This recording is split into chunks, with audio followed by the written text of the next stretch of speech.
High Representative, thank you very much for talking to Reuters. I want to begin by picking up on something you said yesterday at the Foreign Affairs Council. You mentioned the idea of the Black Sea grain deal as a model for the Strait of Hormuz. How would that work? Well, in the Black Sea, if you remember, we also had, rockets flying and there was heavy fighting. But the United Nations managed to actually negotiate with all the countries around the Black Sea to get the grain out via the Black Sea so that there won't be any famine in Africa. And a similar model could be used for the Strait of Hormuz. And would you imagine that applying to everything? Oil, gas, fertilizer? I think, there are different products, really. One is energy products like gas and oil, and then there are fertilizers and food. Energy, especially Asia, is very much dependent on the energy that goes via the Strait of Hormuz. Like 85% of it comes via this strait. So for them, this is equally important in agriculture, in everyday lives.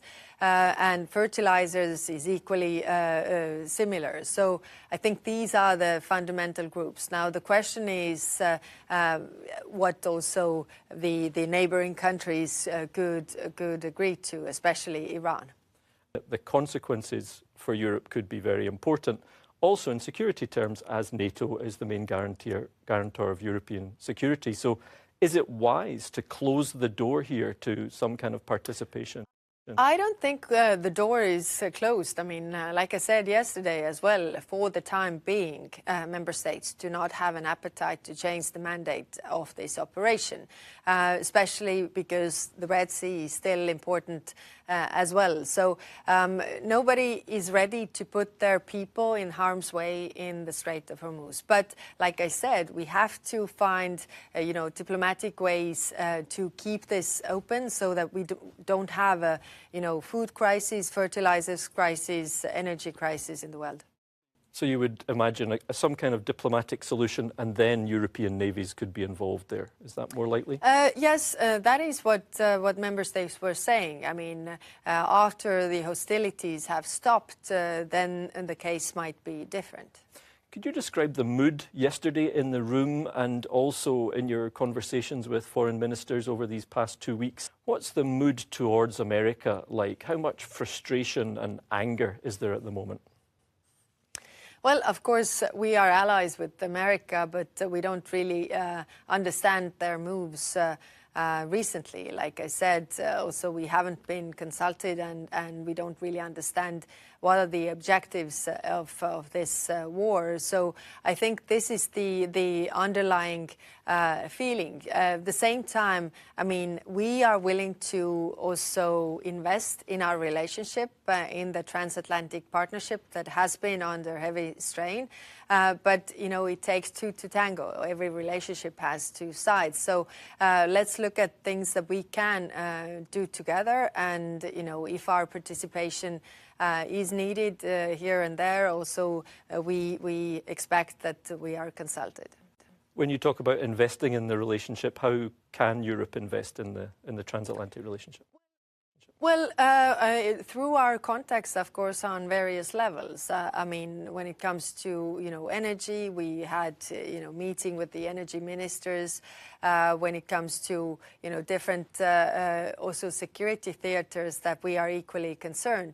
I mean, Americans' concern has always been, the Indo-Pacific and especially, in the South China Sea. So we definitely also can see the risks that come from there. And one very important aspect where we, I think, there's much room for cooperation is to really address the economic cursive practices that come from China, for example, that are equally crippling our economy as well as America.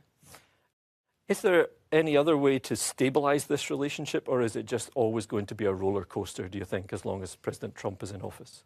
I think it is pretty clear after this 1 year that the word that we have to take into account is unpredictability. So we are now more calm because we are, expecting the unpredictable things to happen all the time, and take it as it is. Put some ice in our hats and be calm and stay focused.